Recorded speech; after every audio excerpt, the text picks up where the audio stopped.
welcome to the Caspian Podcast, the podcast of the Caspian Post, with me, Mark Elliott. Welcome, ladies and gentlemen, to another edition of the Caspian Podcast with me, Mark Elliott.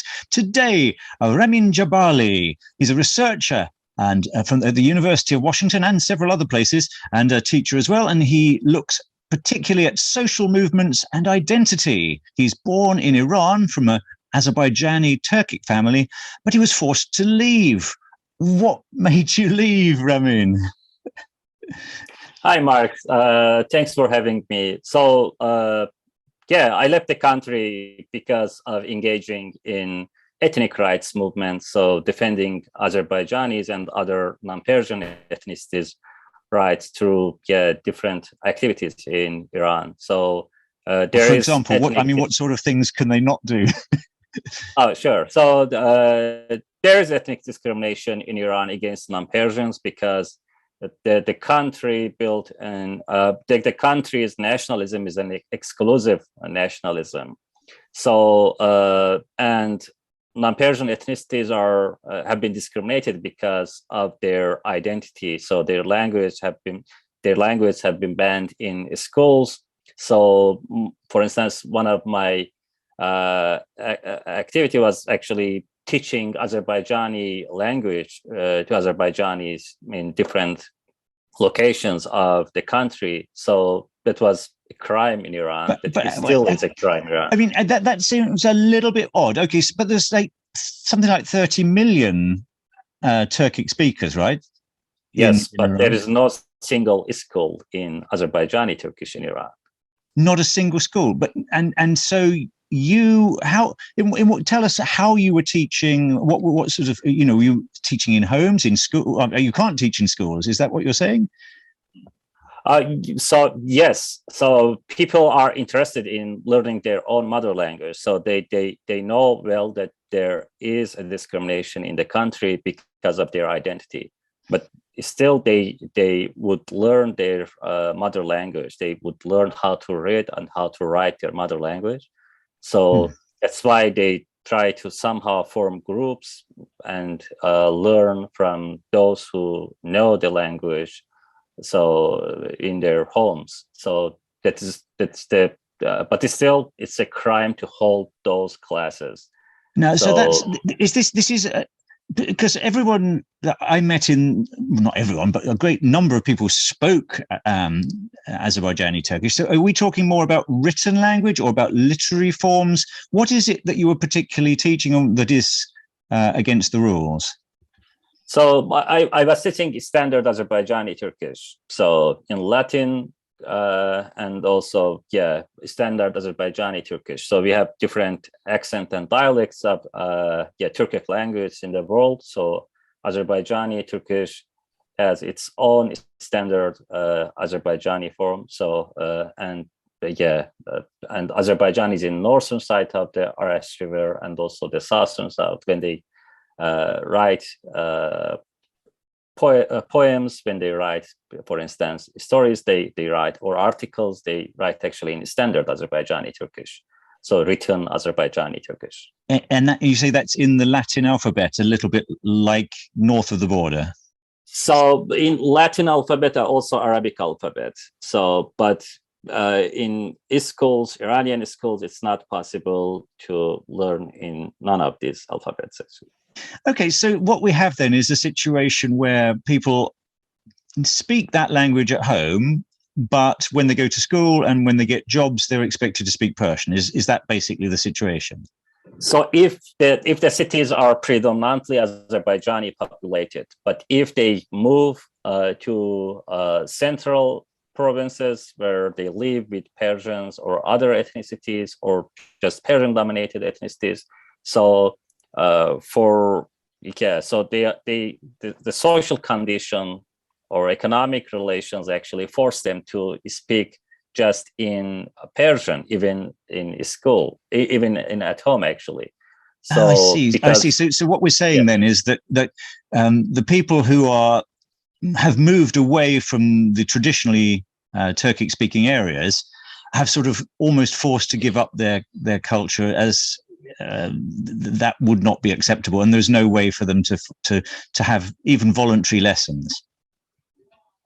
Yeah, exactly. This is how assimilation works. So they live in Persian populated regions. When they move, and actually because of economic discriminations against non-Persian provinces. So, for instance, Erdebil, one of the Azerbaijani provinces in Iran, has for a long time the province has the highest rate of immigration, and people left the province and mostly lived in mostly they have lived actually in central parts of Iran, which Persian people from Persian ethnicity actually are dominant ethnicities there. So that's mostly because of the ethnic discrimination, because investments mostly are in central parts of Iran. So, and if they would find a job, so there is no chance of staying in their own cities for most people actually. Right. Now, okay, if I'm just trying to compare this to sort of other countries in the world. So I mean, for example, I know it's a very different example, but like in Indonesia, to get the country to come together, it's a country of many, many languages, as I understand Iran is. But there they sort of created essentially a language now, so it's not quite the same. You know, it's not forcing the dominant language on, but that to some extent, people that don't know the area might just say, well, surely that's reasonable, isn't it? That there's a national language and that people would be expected to learn it. How is it different in Iran from in other countries, perhaps? So in Iran, actually started from the modern nation states in 1925. So starting from Reza Khan and then Pahlavi dynasty. So, but continued after Islamic Revolution too. So again, language actually was not important in the past as it is in now. So because after modernization and modern nation states, we have mass universal education in countries. So, for instance, until constitutional revolution, just 5% of Iranian population were literate. So now more than 90%. So because of universal schooling, this is not comparable to many other countries, because even in 19th century, for instance, if we take Switzerland, so more than 90%, around 90% of the population were literate. So it's not comparable to Iran. But after 1925 in Iran, so the decision of dynasty was promoting Iranian identity, but focusing on just Persian ethnicities, cultural heritage as a authentic culture, authentic language. And that was actually at the expense of other language. So discriminating against other language, forcing people, even fining in schools if they talk in Azerbaijani Turkish. So even to talk in your school in your own language. Exactly. Outside, so it's not just a matter of going to the lesson and having to do the lessons in that language. You cannot even speak your own language in the school. So I'm talking about Pahlavi period now. So, and for instance, we can read the famous novelist Reza Barahani's. Reza Barahani actually talked and also wrote about his own experience and how he was forced to speak just in Persian, and also punished for writing in Azerbaijani Turkish. So this is the experience of many millions of peoples in Iran. And has it got any better in recent years, or is it still almost as bad as it was in the Pahlavi times? No, unfortunately. So this is the path dependency we have there. So after Islamic Revolution, still the ethnic domination is there. So we had just a political change in country. So the Islamic Revolution was a political change, not a social revolution. So it's still the ethnic domination is there, is still affecting millions of people, almost half of the population in the country. So can I just in terms of a personal sense, not you personally, but like for someone who decides to teach against the rules, I mean, do you get a fine? I mean, you said people who even have to leave the country. Well, how serious of a crime is it to teach your mother tongue to other people? Yeah, it is a crime. So it's even sometimes it's possible to teach Azerbaijani Turkish or other language in some NGOs too. But it's still the government can accuse, can somehow form file in court for these groups, because they may, for instance, say that you are forming an illegal group here. So students and the teacher could be signed up forming illegal group if they want. So these is the things that actually we witnessed throughout these years. So yes, it's still a crime. It's still banned actually the names. For instance, 2 days ago, the police of Tehran, the capital of Iran, so announced that no store can use Turkish, means Azerbaijani Turkish there, Kurdish, Lori, or Northern, means by Northern mean the Glaki or Talish or Mazani language to name their stores. So this just two days ago. Does that mean that they can't use a phrase in those languages, or they can't even use a name that has those connotations? They cannot use any Turkish name, for instance, to name their own store or their own factory. So in Tehran, all names should be in Persian. So that's not new. Even last year, the Minister of Culture said that all movies in Iran should have Persian name. But we know that even now, so now there are Turkish names, Azerbaijani Turkish names in Iranian cinemas. But it's still restrictions are there. Well, that's very interesting, because I mean, we had an article very recently on our website about what appeared to be somewhat of an improvement in the fact that cinema made in Azerbaijani Turkish was starting at least to be distributed in Iran. So has there been some sort of reversal of that, or are you just saying that they have to be named in Persian?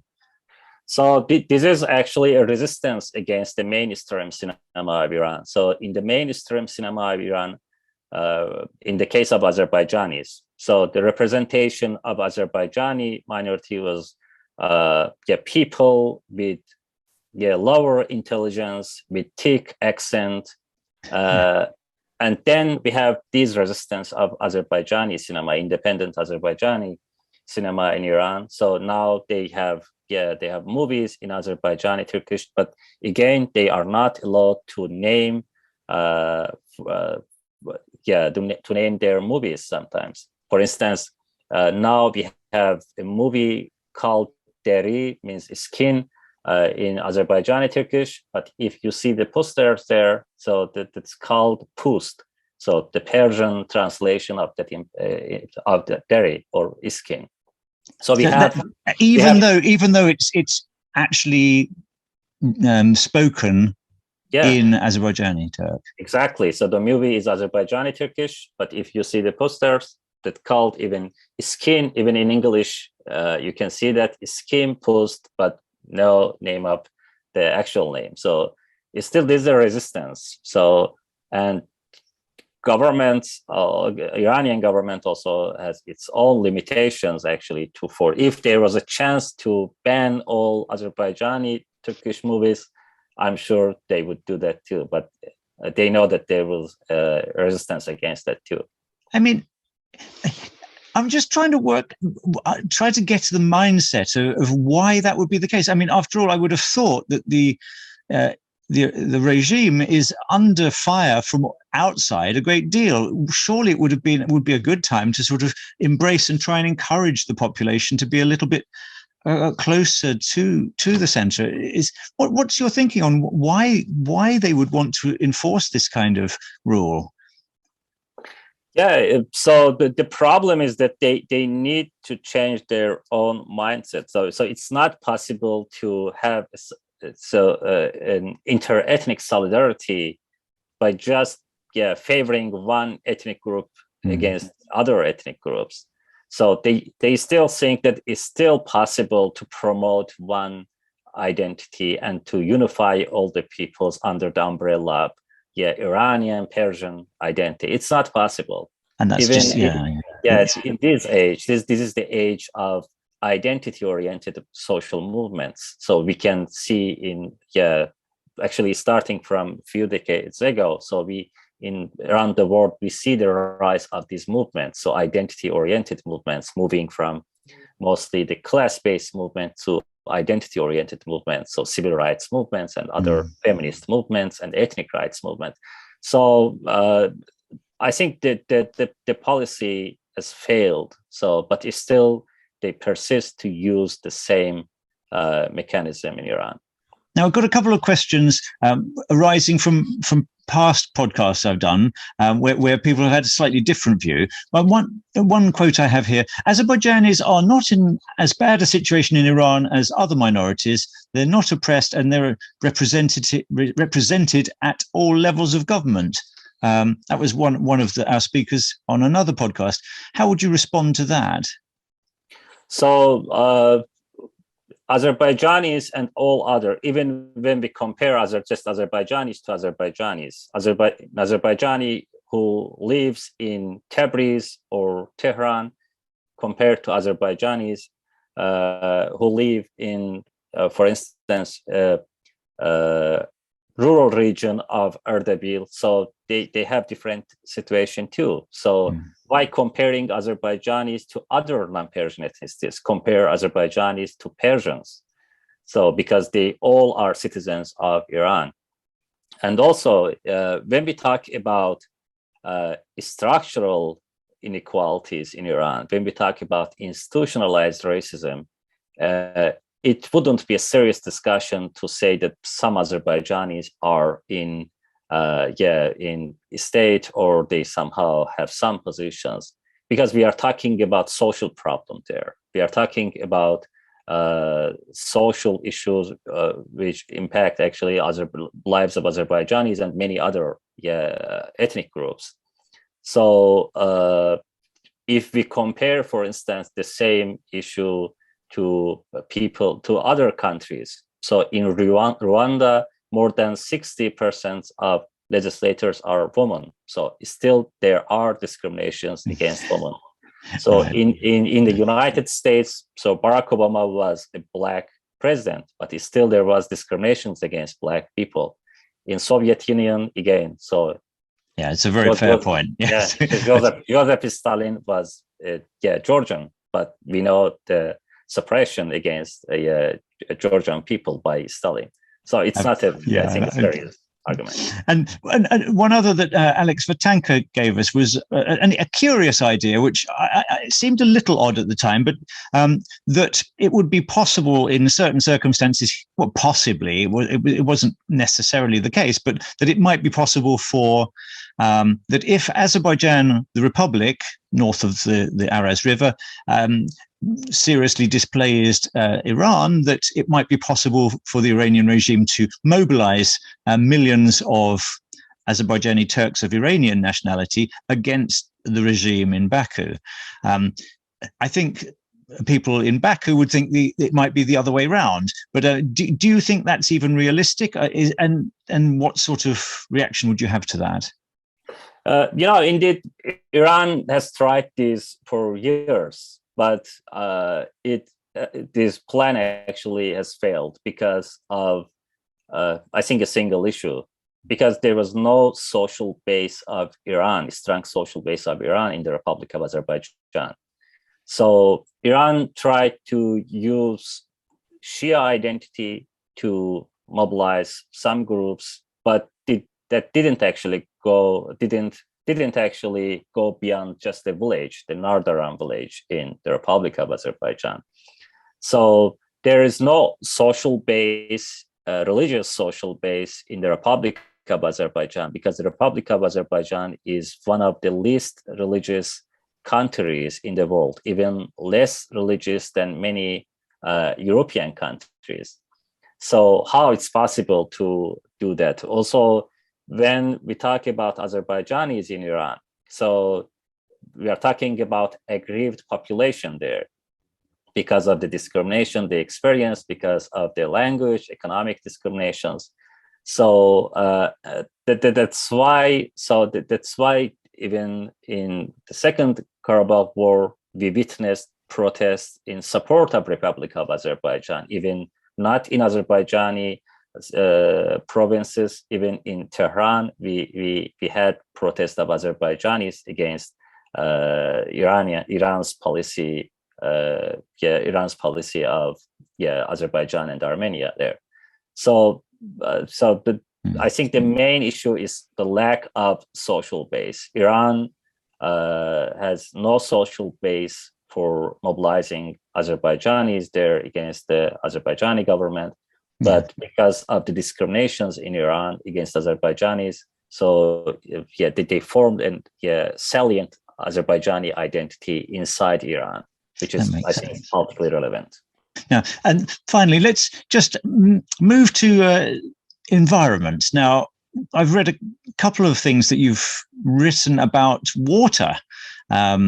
Now we know that the Lake Urmia or Urumia, depending how you spell it, I guess one's Azerbaijani and one is Persian. But it's fascinating to me, particularly because I went across that when I was writing the Lonely Planet Guide to Iran back in 2007, before they'd finished the causeway. Now, I know that there's some senses in which people believe that the diversion of the rivers that flow into that lake, which I understood were just because the people of Tabriz needed more drinking water, but there's some suggestion that some of these movements of water in other parts of Iran as well are politically motivated in some way. Is this a conspiracy theory? Do you believe there's any truth in this? And what should we know about these issues? So the water shortage is an important problem in Iran and would impact social movements in different regions of the country. So we had recently protests in Isfahan, so Persian-dominated provinces. So before that, we had protest in Al-Ahvaz region, or Khuzestan province, Arab-populated region. So a few years ago, we had protests in Azerbaijani provinces in Iran. So we can see water shortage in regions with different ethnic background, but there is a problem of mismanagement in the country, of course. So according to experts, actually the impact of climate change is not as much important as, for instance, mismanagement there. But what is this mismanagement? So mismanagement is, for instance, in the case of Isfahan. So we know that the Isfahan and central provinces, there are less water there, but it's still, we see that many industrial investments are there. For instance, in the case of Isfahan, investments are there. So in different industries, in the case of Semnan and Yazd, we have the same situation. And we have the diversion of water, which goes to Khuzestan province, Arab populated regions, to central provinces. That's why, so they experienced, non-Persian ethnicities experienced the discriminations. So they are also primed to interpret new grievances, the water shortage with the previous grievances. So if they experience this issue and they discriminate, they interpret as a way of as a form of ethnic discrimination. Of course, that will impact their political behavior too. So in the case of central provinces, we saw that people from Persian ethnic background, they were against each other because the water of one province goes to other province. Both are Persian. In the case of Azerbaijanis, we didn't have the problem because, as I said, so the context here is ethnic discrimination. Azerbaijanis from Tabriz, Urmia, Erdebil, they protested all against the central government because they believe that the central government didn't take any action, because we know that the water shortage and the problem of Urmia Lake, Lake Urmia is even more important because of the south there. We may have southeast storms affecting around 15 million people. Yeah, so if it becomes like another Aral Sea and you end up with the Dust Bowl effect, yes, I can understand. Exactly. We also see that actually there's another tendency because of the water shortage that is bringing non-Persian ethnicities together because of their interpretation of the water. So a few months ago, when Arabs protested in south west of the country, so in northwest of the country, in solidarity with Arabs, Azerbaijanis protested too. So that means that actually this water shortage will impact politics and social movements in the future. So I'm always looking for something optimistic to end with. Do you think, like, if international sanctions against Iran were to end, and so that the government had much more availability of funds, that would then allow much better management of ecological resources and might, quickly help to cure some of the actual problems that then lead to these grievances being seen as ethnically based? Or is there a hope for that? Yeah, I hope. I wish I had a reason for being actually hopeful, but unfortunately, in the past, we saw that when Iran had more funds, the country, the government spent for groups outside the country. So somehow, fighting against interest of other countries in the region, in Middle Eastern countries, even in Near Eastern countries and Central Asia, Azerbaijan, Georgia. So we see that the fundings mostly go to other groups, not the people. That may impact, but not actually meaningful impact. That's how it's perceived anyway. So the perception is that the money doesn't actually flow back into the country even when more funds are available. Oh, yeah, that will increase the activism of Iran in region, not inside country, because of the ideological background there. And also, if they will have money, still because of the ethnic discrimination, probably they will invest more in non-Persian, not non-Persian populated regions, but in Persian populated regions, probably. Well, I do hope that the future will prove you wrong, and that the generosity will reign. But in the meantime, I would just like to thank you so much, Ramin. That's been a very, very interesting background for me to understand what's going on from your perspective in these parts of Iran and the issues involved. Ladies and gentlemen, you've been listening to the Caspian podcast with Ramin Jabbarli and Mark Elliott. Thank you very much, and I hope we'll meet again on another podcast very soon.